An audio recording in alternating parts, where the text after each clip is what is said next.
नमस्कार दोस्तों। आज का जो लेक्चर होगा हमारा वो न्यू चैप्टर है क्लास 10th का। और जो चैप्टर है अब जो मैं स्टार्ट कर रहा हूँ वो चैप्टर नंबर 10 है। चैप्टर का नाम है बेटा वर्थ। कि वर्थ क्या है। इस जो जो ये चैप्टर है 10 का, इसमें क्या है कि कुछ थ्योरम भी है। वो थ्योरम इंपॉर्टेंट होती है बेटा। अगर आपको जो थ्योरम वो समझ में आ गई ना, जो तब क्या होगा, जो प्रश्नावली के जो क्वेश्चन है वो ज़्यादा करके आगे थ्योरम पर बेस है। थ्योरम के हिसाब से वो सभी के सभी क्या क्वेश्चन होंगे। तो उन थ्योरमों को भी अच्छी तरीके से समझना। लेकिन आज का जो लेक्चर होगा वो तो हमारा सिर्फ इंट्रोडक्शन पर है कि जो वर्थ है उसका परिचय, वर्थ का परिचय दे रहा हूँ मैं कि जो इंट्रोडक्शन ऑफ सर्कल्स कि जो सर्कल है उसका इंट्रोडक्शन क्या है। चलो थोड़ा ध्यान से देखना इस लेक्चर को भी, ज़्यादा हार्ड नहीं है अभी। चलो आज का जो हमारा जो चैप्टर है वो है वर्थ वाला, क्लास 10th का प्रश्नावली है, चैप्टर नंबर 10। चैप्टर का नाम जो है वो है वर्थ। और आज हम पढ़ेंगे कि जो सर्कल ऑफ इंट्रोडक्शन की जो सर्कल है उसका परिचय क्या होता है बेटा। आया समझ में? तो मैं सबसे पहले क्या करता हूँ, आपको सर्कल की शेप दिखाता हूँ कि जो सर्कल होता है वो इस आकृति का होता है। जो जो सर्कल होता है वो इस आकृति का होता है। ठीक है, एक मिनट।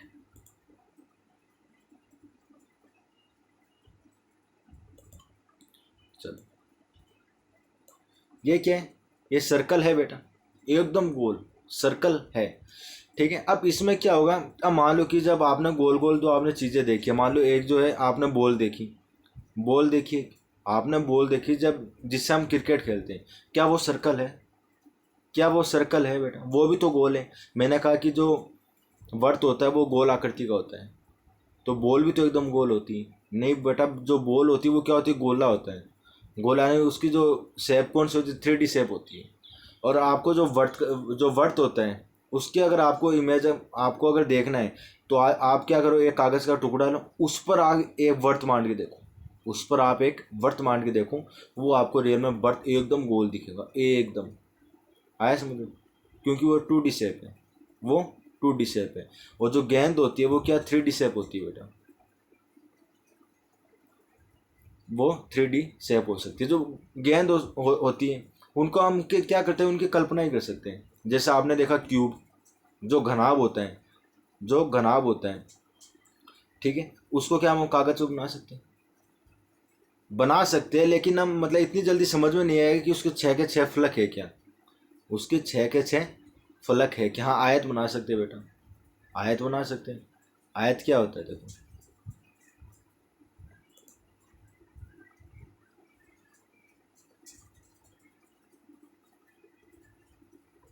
चलो सबसे पहले आपको मैं क्यूब दिखाता हूँ। ये क्या है,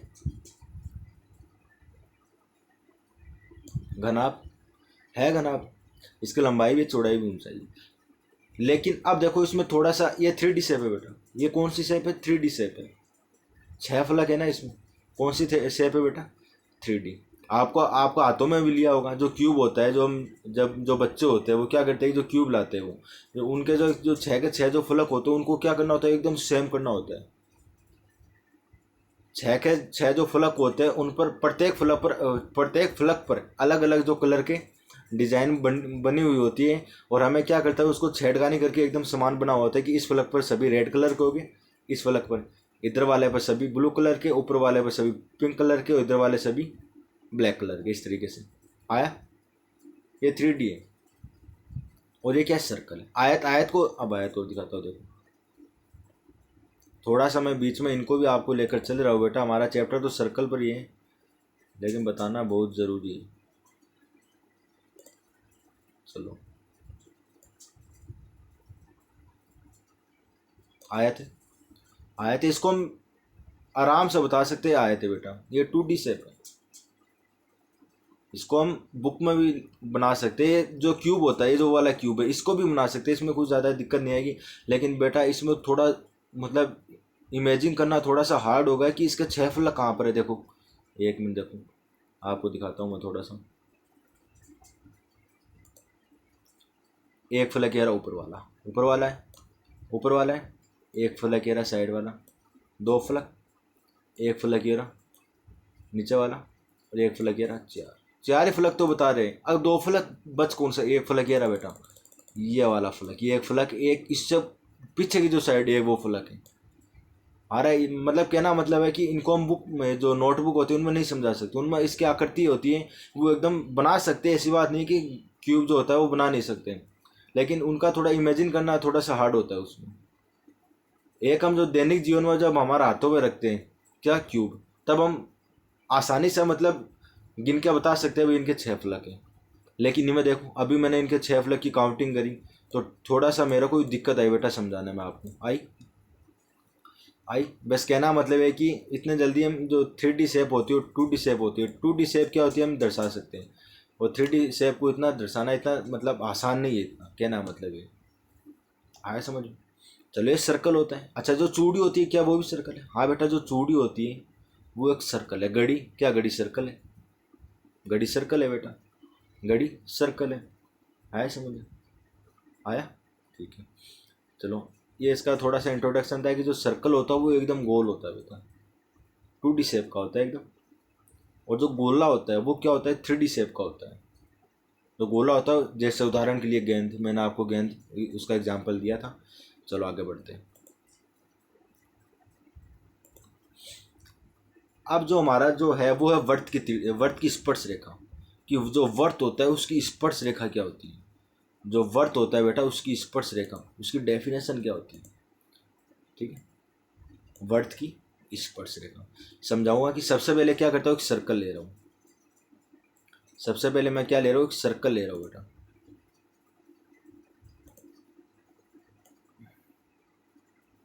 सर्कल है सर्कल। इसका जो सेंटर पॉइंट होता है, जो केंद्र होता है, वो केंद्र बता देता हूँ। वो केंद्र कौन सा होता है बेटा, वो केंद्र ये होता है बीच वाला एकदम पॉइंट। जो बीच वाला है जो मैं ग्रीन कलर में दिखा रहा हूँ, ये इसका क्या है, सेंटर है। इसका क्या है, सेंटर है। एक मिनट सॉरी,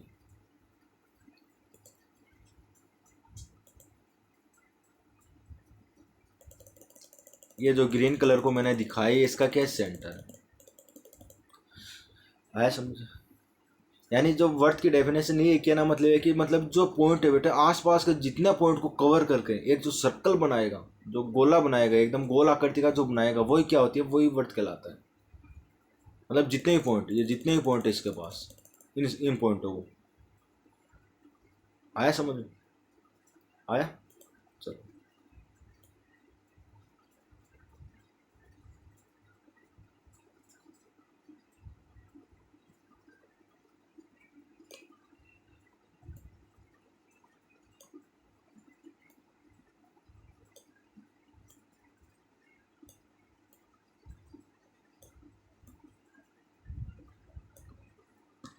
चलो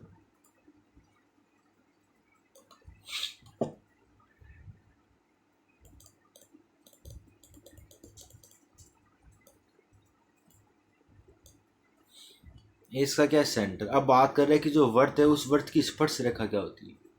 वर्त की स्पर्श रेखा क्या होती है बेटा, वर्त की स्पर्श रेखा देखो मैं समझा रहा हूँ। जब वर्त की जो स्पर्श रेखा होती है, ठीक है, मान लो कि जो कोई वर्त है, कोई पॉइंट ले लो, वर्त पर कोई भी पॉइंट, जरूरी नहीं एक ही पॉइंट, कोई भी पॉइंट ले लो। ये पॉइंट लिया मैंने, ये पॉइंट लिया, ये पॉइंट लिया, जितने जो आपकी इच्छा है उतना पॉइंट लो। अब अगर कोई जो लाइन होती है, कोई रेखा होती है, वो इस वर्त को जो,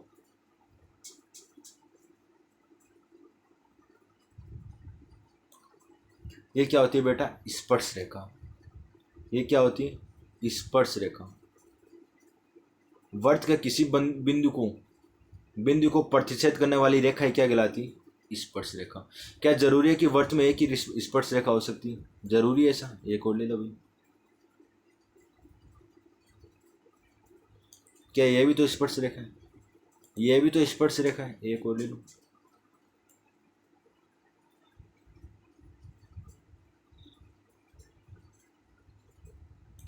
क्या ये स्पर्श रेखा नहीं, स्पर्श रेखा है, और ले लो भाई।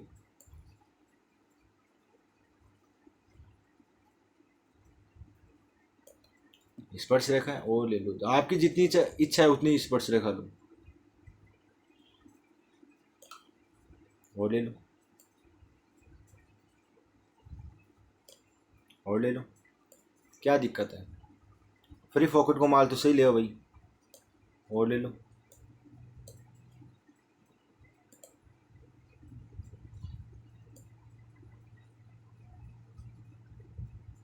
देखो ये सारी स्पर्श रेखा वो नहीं स्पर्श रेखा है ना। कहना मतलब ये कि जो वर्त पर कोई बिंदु मैंने एक बार तो ये लिया, देखो यहाँ से ली एक बार ये पॉइंट। क्या जरूरी है वर्त पर केवल एक ही पॉइंट होगा? अनंत पॉइंट होते हैं बेटा, कहने का मतलब मेरा ये। ठीक है, तो वर्त पर अगर किसी पॉइंट उस बिंदु को जिस पर खींची गई रेखा उसको प्रतिच्छेद कर दें, वो रेखा कौन सी कहलाती है? स्पर्श रेखा कहलाती है। वो रेखा क्या कहलाती है? स्पर्श रेखा कहलाती है। अच्छा, क्या जरूरी है कि वर्त पर इतनी स्पर्श रेखा खींची जा सकती है? स्पर्श रेखाओं की संख्या कितनी होती है बेटा? अनंत।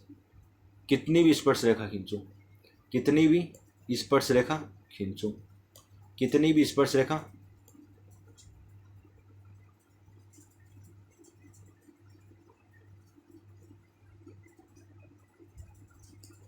कितनी भी स्पर्श रेखा खींचो, कोई भी दिक्कत नहीं, कोई रोकने वाला नहीं है। और खींच दो भाई, समझ रहे हो? ये हो वर्त की स्पर्श रेखा। चलो थोड़ा सा हिंदी में देखते हैं क्या है। आ जाते हैं, क्या लिखा है कि किसी वर्त की स्पर्श रेखा वह रेखा होती है, किसी वर्त की स्पर्श रेखा वह रेखा होती है, वह रेखा होती है जो कि जो कि वर्त को केवल एक बिंदु पर प्रतिच्छेद करती है, वर्त के केवल एक ही बिंदु पर प्रतिच्छेद करती है। आया समझ में? अच्छा, एक बिंदु को और समझाता हूँ, एक बिंदु को और समझाता हूँ कि एक बिंदु का क्या मतलब है। ठीक है, क्या मैंने ये वाली जो मैंने स्पर्श रेखा खींची, ये वर्त के केवल एक ही बिंदु यहाँ पर ही तो टच करी, इसके अलावा क्या वर्त का कोई पॉइंट है इस पर? इस रेखा पर क्या वर्त का कोई पॉइंट है? चलो दोबारा देखते हैं।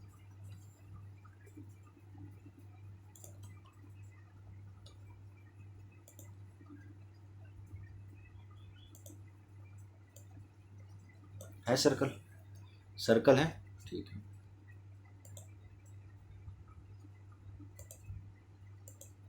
वे एक बात बताऊँ, मैंने यहाँ पर एक स्पर्श रेखा ली, ये ले ली।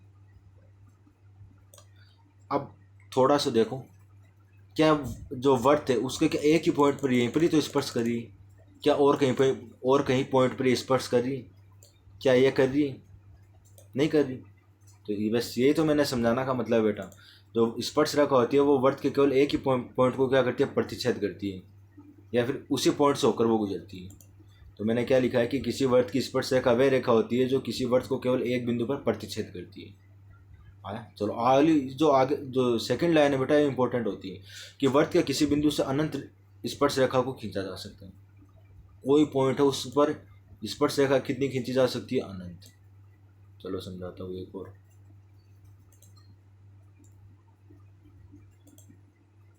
अनंत वाला और समझाता हूँ कि कैसे एक ही बिंदु पर अनंत रेखा क्यों।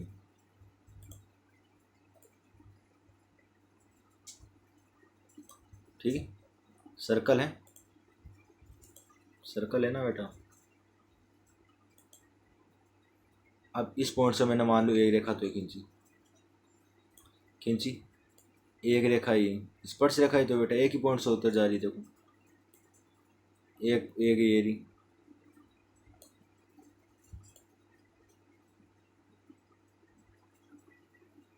एक ये रही,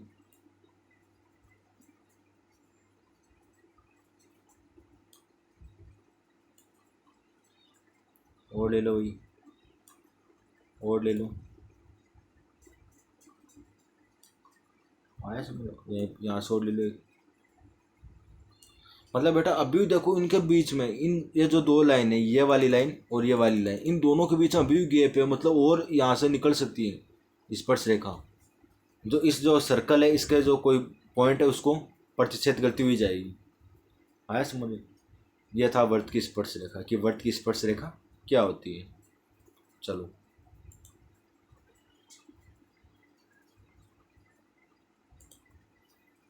अब बात करते हैं वर्त की त्रिज्या, कि वर्त की त्रिज्या क्या है। अब हम बात करेंगे वर्त की त्रिज्या।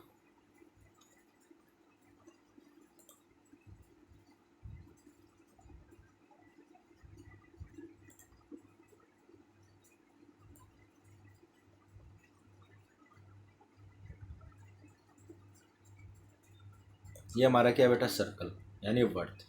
वर्त का केंद्र पॉइंट कौन सा है, ये वाला इसका क्या केंद्र, ये वाला इसका क्या केंद्र, ठीक है। अब हमें यह बताने की जो वर्त है इसकी त्रिज्या कितनी होगी, त्रिज्या थोड़ा सा ध्यान से देखना, त्रिज्या हम उसे कहेंगे, त्रिज्या हम उसे कहेंगे जब वर्त का जो ये पॉइंट है, इस पॉइंट को जो वर्त की परिधि होती है उससे मिलाने वाली रेखा ही क्या कहलाती है, वर्त की त्रिज्या। वर्त की त्रिज्या जो पूरा जो बाउंडेड है बेटा, इसकी क्या परिधि है, इसका एरिया है।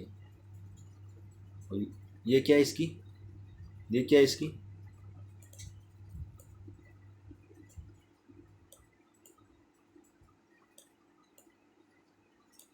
ये इसकी क्या परिधि। अच्छा, क्या जरूरी है कि वर्त,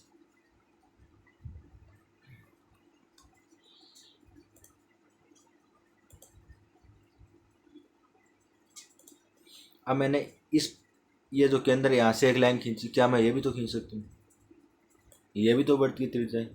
मैंने क्या कहा कि वर्त के केंद्र से परिधि को मिलाने वाली रेखा उसकी त्रिज्या कहलाती है। सभी रेखा को मिला दो, सभी की सभी क्या त्रिज्या है, सभी की सभी क्या है बेटा, ये सभी की सभी क्या त्रिज्या, सभी की सभी क्या त्रिज्या है। तो क्यों क्यों बेटा, वर्त के केंद्र से तो ले रहा हूँ मैं रेखा, वैसे तो जा रही हो, वर्त की परिधि को मिला रहा हूँ। ये क्या है, ये क्या है बेटा, रेखा, रेखा है। और वैसे क्या है, त्रिज्या, वर्त की त्रिज्या।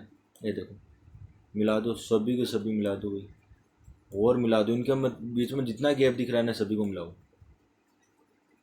सभी की सभी क्या है त्रिज्या, ये भी त्रिज्या, ये भी त्रिज्या, ये भी त्रिज्या, मतलब और भी बहुत सारी निकल सकती है इस वर्त में, ठीक है।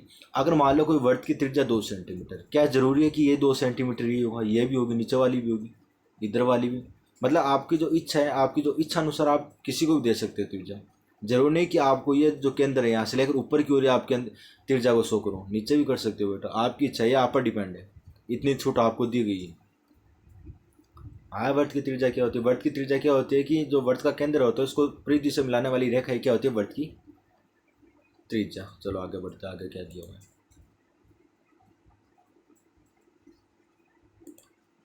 आ जाता हूँ हिंदी में। देखो बेटा क्या लिखा हुआ है, थोड़ा सा हिंदी का और समझा देता हूँ। डेफिनेशन क्या है कि वर्त के किसी बिंदु को वर्त की परिधि से मिलाने वाली रेखा उस वर्त की त्रिज्या कहलाती है। यहाँ पर मैंने रेखा लिख दी, उस वर्त की त्रिज्या कहलाती है बेटा, उस वर्त की त्रिज्या कहलाती है। आया कि वर्त के केंद्र बिंदु, जो बीच वाला जो बिंदु होता है केंद्र, उसको परिधि से मिलाने वाली रेखा क्या कहलाती है, वर्त की त्रिज्या कहलाती है। अच्छा चलो एक देखते हैं वर्त का व्यास, जो वर्त है उसका क्या व्यास होता है,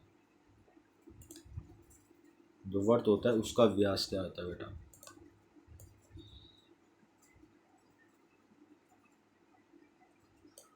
ये यहाँ पर ले लो,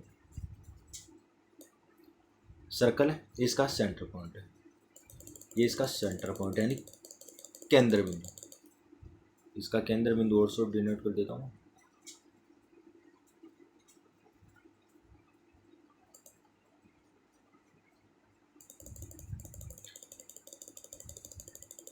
अब देखो वर्त का व्यास वो होता है बेटा कि जब वर्त का जो केंद्र होता है वहां से जाने वाली रेखा, वहां से जाने वाली ऐसी रेखा जो इस वर्त को दो भागों में बांट दे, इस वर्त को दो भागों में बांट दे, वो रेखा वर्त की क्या कहलाती है, व्यास।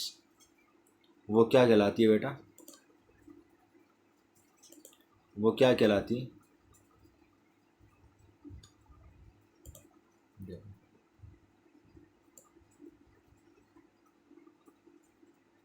ये जो रेखा है ये इसके केंद्र से जा रही है, वर्त के केंद्र से जा रही है, वो वर्त को दो भागों में काट रहा है, एक तो ऊपर वाला भाग और एक नीचे वाला भाग जो कि अर्धवर्त है।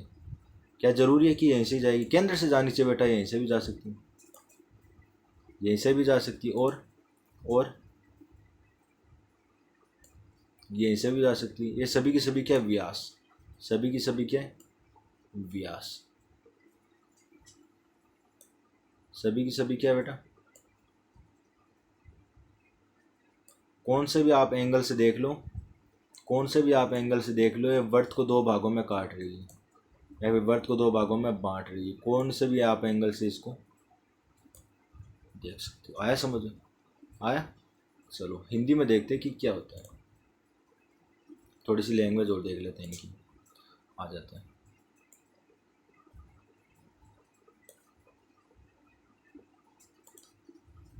वर्त के केंद्र बिंदु से, वर्त के केंद्र बिंदु से गुजारी गई रेखा अर्थात जो वर्त को दो भागों में बांट दे, बांटने का मतलब क्या है, वो उसको काटेगी, प्रतिच्छेद करेगी। इसका मतलब मैं ये भी लिख सकता हूँ कि वर्त के केंद्र बिंदु से गुजारी गई रेखा जो वर्त को प्रतिच्छेद करती है अर्थात वर्त को दो भागों में काट देती है, वर्त का व्यास कहलाती है, वर्त का व्यास कहलाती है। ठीक है। अब वर्त का जो व्यास और जो त्रिज्या उसमें एक रिलेशन होता है बेटा, कि जो वर्त का व्यास है, वर्त का जो व्यास है, जो वर्त का जो व्यास है वो त्रिज्या का आधा होता है। सॉरी, जो वर्त का व्यास है वो त्रिज्या का दो गुना होता है। जो वर्त है, मान लो कि वर्त है आपके पास कितनी, 14। सॉरी, जो व्यास है इसका वो कितना है, 14, तो उसकी त्रिज्या कितनी होगी, 7। या फिर मैं बोल सकती हूँ जो वर्त की त्रिज्या है वो वर्त का व्यास का आधा होता है। जितना जो वर्त का व्यास है उसका आधा उसकी त्रिज्या होती है। आया समझ? वर्त की त्रिज्या का दो गुना उसका व्यास होता है। ये एक इम्पोर्टेंट रिलेशन है इनके दोनों के बीच में, वर्त का व्यास और वर्त की त्रिज्या के बीच में क्या इम्पोर्टेंट रिलेशन है। आया समझ? ये आज का लेक्चर था हमारा। ठीक है, आई होप कि समझ में आया होगा। अगर नहीं आया तो फिर से दोबारा लेक्चर को देख लो। और जो अब आने वाले जो लेक्चर हो गए बेटा, उनमें मैं क्या करूँगा कि जो इनकी जो थ्योरम है उन थ्योरमों पर मैं लेक्चर लेकर आऊँगा, तो थोड़ा सा ध्यान से देखना। थ्योरम इतनी हार्ड नहीं है इनकी। ठीक है, बहुत बहुत धन्यवाद।